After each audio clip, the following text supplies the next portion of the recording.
vou falar um pouco sobre BBB, que tá bombando e flopando ao mesmo tempo, mas a gente tem que comentar um pouco sobre as mulheres ali e as coisas que têm acontecido. Eu não quero trazer esse assunto muitas vezes, porque eu particularmente tenho enjoado um pouco de algumas coisas no BBB, achado meio chata essa edição, os personagens pouco carismáticos, mas temos que lembrar que esses personagens são pessoas, não são atores. E em teoria e na prática, espero que sim. Por isso é legal a gente conversar sobre isso. Roda a vinheta. Eu sou a Lê Monteiro de Castro, sou doutoranda pela PUC, consultora de oratória para mulheres e jornalista. Vou falar com vocês um pouco sobre o machismo e algumas coisas que aconteceram com algumas pessoas no Big Brother. Primeiro eu quero lembrar o que aconteceu recentemente numa discussão entre a Jessi e o Pedro Scooby. Houve ali uma situação muito chata em que a Jessilane foi, de uma certa forma, colocada como tá fazendo show, tá fazendo graça, ao expor os sentimentos dela, e ela simplesmente não queria concordar com o ponto de vista dos meninos, sim, preferiu concordar com o ponto de vista da Lina, que é amiga dela. Nisso, ela foi vista pelos meninos como influenciável. Mas, de uma certa forma, na vida, no mundo, em todos os lugares, nós a todo tempo influenciamos e somos influenciáveis por alguma coisa. Viver em sociedade é um pouco disso. Algumas ideias, você vê, por exemplo, se não tinham influenciadoras, não tinha propaganda, não tinha nada nesse estilo, por que você considera ter um produto determinado importante e outro não? Tudo isso são influências. E ao mesmo tempo ela foi julgada como influenciável por ir na onda das meninas, da amiga dela, ao invés de ir pela cabeça dos meninos, que também disseram que iriam protegê-la, porém já haviam votado nela, descartam quando querem, por aí vai. Existe outra questão também muito importante da gente falar, que envolve não só a parte do empoderamento feminino. Essa questão da Jessi, houve um gaslight dele confundindo a cabeça dela e chegou num ponto que ela pediu desculpa de uma coisa que ele destratou. Ele usou da profissão dela contra ela, comentou lá que você é a professora e tá sendo influenciável. Como se... Eu não aguento isso. Quando eu fazia jornalismo, você nunca podia não saber uma notícia porque você é jornalista. A sua profissão e você lá dentro são questões distintas, não tem nada a ver. Eu até acho a Jessi chata. A personagem não é a minha personagem favorita. Mas ela ali é uma mulher negra que está sendo diminuída e está sendo feita de culpada, tá fazendo show por expor seus sentimentos. Ela sempre chorou por muita coisa. Ela está em pressão psicológica, em confinamento. E ela está sendo ridicularizada na frente do Brasil todo. E ela estava chorando. Depois ela disse que estava com raiva. Aí ele usou do sentimento dela para falar: não, você não veio conversar comigo, você veio expor a sua raiva. Esquisito, né? Gaslightingzinho, aquela forma de envolver que a mulher se sente que ela está sendo doida. Quantas vezes alguém também não fez isso com você? A gente se identifica de, ela tá sendo maluca, tá fazendo show, tá querendo aparecer. E na verdade você tá com um sentimento ali que você quer expressar. E assim muitas mulheres têm dificuldade de falar em público. Eu vendo curso de oratória, deixo até o link aqui embaixo do jabazinho. E tem dificuldade de expor seus sentimentos. Aí eu deixo o link de 2 psicólogas aqui embaixo, o jabá delas, gratuitamente, pela amizade, pelo carinho e pela confiança no trabalho. Porque a gente tem que fazer terapia para conseguir falar o que a gente não consegue no dia normal, porque nós somos doidas, loucas. Isso também diminui questões relacionadas à saúde mental, chamar alguém de doido. Por exemplo, quando alguém fala, Bolsonaro maluco, não falo, não é maluco. Se não for diagnosticado que ele tem uma questão mental, eu acho que o termo maluco tinha que ser jogado fora. Ou a pessoa tem um problema mental mesmo, de saúde, que tem que ser cuidado e visto como uma questão de saúde simplesmente, ou esse termo é utilizado para justificar alguma ação que não tem nada a ver, que é feita por intenções estratégicas que você pode achar ruim, eu acho, e não cabeça. Então se confunde muito. E aí, voltando que eu ia falar do racismo, a gente tem a Natália, massacrada e até agredida por uma colega em uma dos jogos da Discord. Achei aquele bem de mau gosto. A edição tá fraca, tá chata. O diretor tá desesperado, vai colocar qualquer coisa lá. Ok, mas assim, jogar balde d'água, você não pode responder, você tem que jogar balde d'água nos outros. Achei de uma péssima ideia, assim, uma ideia agressiva, ruim. Um agressivo que não é interessante, um agressivo que é de mau gosto, na minha opinião. Mas ok, rolou o jogo, ela foi super massacrada. Ela é massacrada e ela pensa, às vezes ela entra numa dualidade de que ela tem que repensar quem ela é para tentar agradar os outros, deixar de ter a personalidade dela. E ao mesmo tempo, para se encaixar, ela não pode deixar de ter a personalidade dela para ser outra pessoa, para tentar se encaixar. Ela vive esse dilema, viveu muito ali naquele momento. E ela foi massacrada porque eu vi o Arthur falando que queria votar nela, os meninos nem concordaram, porque ela perde a linha nas festas. Isso é de um machismo bem horripilante, eu acho. E ao mesmo tempo a Eslovênia derrubou uma câmera super cara, também perde um pouco a linha, o que também ninguém tem nada com isso, mas várias ações que ela tem de leve trás, os meninos têm também de muita fofoca, Eliezer, sei lá, que é da minha cidade, mas eu nem sei quem é direito, dentre outras pessoas, são ignoradas, porque são homens, é engraçado o homem ser bobão, o homem perder a linha, ele é divertidão. Agora a mulher, ela é sem noção, porque ela perde a linha nas festas. Ela é preocupante. A menina não agrediu ninguém, quando ela tacou o sapato, ela tacou o sapato dela na porta e só, não tacou o sapato na cabeça de uma pessoa. Então ela não perde a linha, que é perigoso ter ela ali. E aí quando você compara com a Eslovênia, você vê ali racismo. Como os brancos são vistos e os negros são vistos. Isso é real. Tanto que o DG no início era o mais votado, era a ameaça. Ninguém vota no Thiago Abravanel, que é um chato que não faz nada, que só fica cantando o dia inteiro. Que ele canta lindo, eu adoro ele cantando, mas não ali, não é The Voice. Não entendi. Então, a gente vê essas nuances e aquela coisa do início de ou você joga, ou você vem, ou você não vem. Por que não o Scooby, então? Tira o Scooby. E aí entram em várias questões. No início houve um desrespeito com a Lina, chamando por termos masculinos, sendo que não é o que ela se identifica e não tem nada a ver fazer isso. Se ela se apresenta como Lina, é feminino. E tá escrito ela tatuado na cara dela. É só chamar. Assim, não entendi. Não tem, eu acho que já não tem mais isso, sabe? Ou você pesquisa e aprende e chega pronto. Pô, a Nayara também no início ficava pedindo explicação sobre se chama de preto ou negro pro DG, ele tava sem paciência. Ninguém é obrigado a ensinar nada pra ninguém, gente.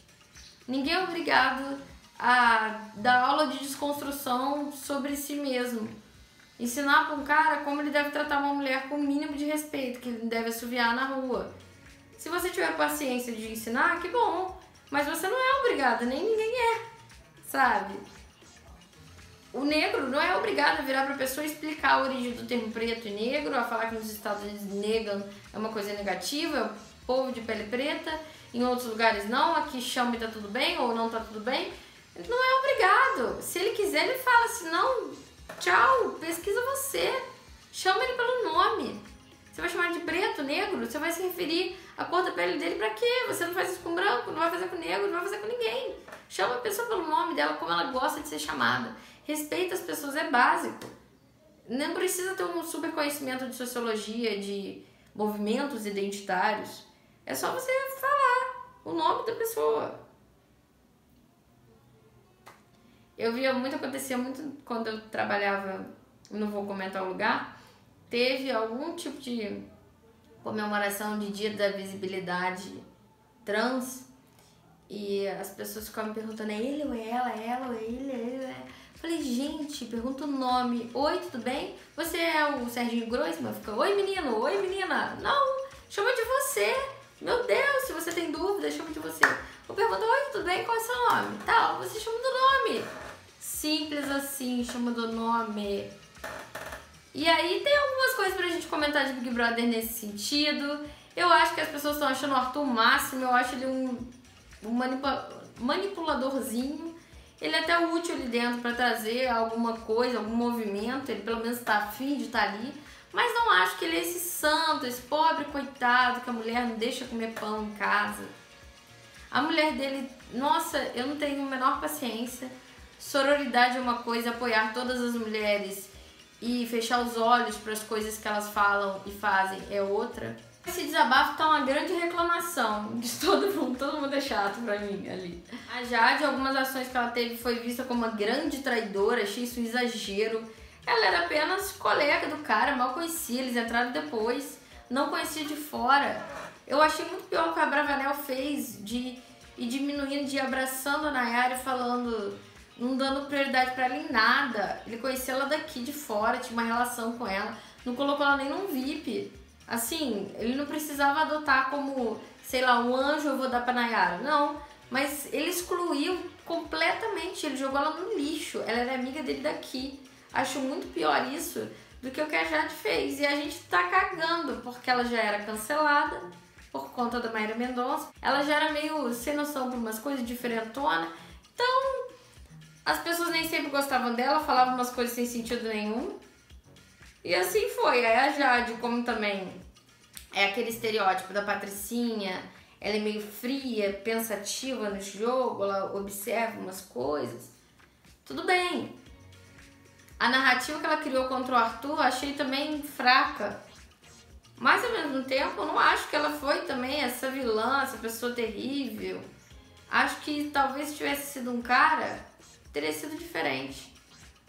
A gente teria perdoado, assim como o Brasil perdoou o cara que traiu a mulher 17 vezes, 16 vezes. E ela tá aqui fora, qualquer mulher que encosta o dedo nele, abraça, cumprimenta, fala oi, tudo bem, que ele também quer se fazer de isolado, que ele não tá, de vítima, de Kleber Bambam, de Juliette, coisa que ele não é. Ele tem amigos e pessoas que voltam junto com ele e ele influencia os outros ali dentro. Ainda por cima, toda mulher que encosta o dedo dele, que dá bom dia, cumprimenta, abraça, ela fala que quer ser a 16, a 17 ou que vota nele. Então é melhor todo mundo ignorar. É bom que assim, se ninguém vota, se ninguém liga, ele vira uma planta daqui a pouco. Assim como outras, quase todas as pessoas são. Não faz sentido. Assim ela fala mal das outras mulheres, ela calunia, ela falou que o olho da Laís é caído, falar do aspecto físico. Já não acho legal essas coisas de programa de emagrecimento só pautado na estética, já não acho legal. Ainda mais ela que não é exatamente da área, não é nada da área, ela é coach, ela não é nutricionista, não é professora de educação física, não é nutróloga, mas ok.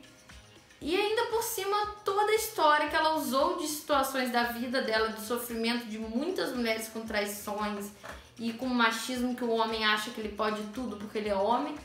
Ela usa disso pra vender curso, eu já também não gosto. Já acho isso tudo... Ainda por cima agora ela xinga todo mundo que encosta nele, ameaça de processar os outros. A Jade, o perfil da Jade compartilhou um negócio falando que ela foi sensitiva, que ela viu que ele era manipulador, que ele fazia gaslighting com as meninas, etc. Ela falou que isso era uma doença, a esposa dele, era uma doença mental. E por isso, falar que uma pessoa tem uma doença mental sem ter, isso é crime, etc, calúnia, nananã. Que, gente, gaslighting não é doença mental, até eu sei, e eu nem sou psiquiatra. Então tá um fuzuê. Quanto mais tem fuzuê também, mais essa galera vende curso e ganha dinheiro. É o marketing da treta. Você não precisa produzir bom conteúdo para ganhar likes, engajamento e ter sucesso na internet. A melhor coisa é você falar mal dos outros. É você criar intriga, tirar a intriga da cartola, até mais do que comentar da vida alheia. É você criar a intriga. Então, assim, realmente, eu fico pensando por que as pessoas seguem tanto essas pessoas que estão aí simplesmente para gerar isso, nada. Uma confusão. E deixar mais mulheres se sentindo humilhadas porque não tem aquele corpo. Claro que você curte e segue se você quiser. Mas, muitas vezes, aquele formato não é dentro da realidade da maioria das mulheres brasileiras. Anda numa praia, Ninguém é assim. Só uma, duas, de 40.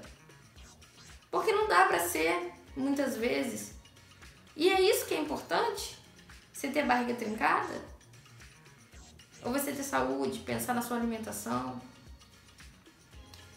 Ai, simplesmente sad. Eu tô altamente decepcionada com o Big Brother. Tô aqui reclamando. Mas tô trazendo também um pouco de comentários referentes ao machismo, essa ideia de que a mulher tem que ser obediente, recatada. É uma ideia também antiga que remete à ideia de Simone de Beauvoir, trazendo uma teoria rica para vocês, de que a sociedade direcionou o homem pelo social mesmo, não é natural. O natural da mulher é o cuidar do filho, da criança, do doente. Isso é da mulher. Não é o natural. Isso aí é socialmente construído, direcionando a mulher para o espaço privado do lar e o homem para o espaço da tomada de decisão, para o espaço público, tanto da política, das empresas, dos lugares, do trabalho. Muito recentemente, nós mulheres votamos no Brasil. Olha lá, na época de Getúlio, houve muito movimento feminista para que o sufrágio fosse conquistado. E depois disso ainda teve a ditadura do Getúlio, a ditadura militar, entre um intervalinho pequenininho que a gente conseguiu votar. O voto feminino de verdade, forte, pesado, e as mulheres começando a serem candidatas também, vem depois da Constituição de 88.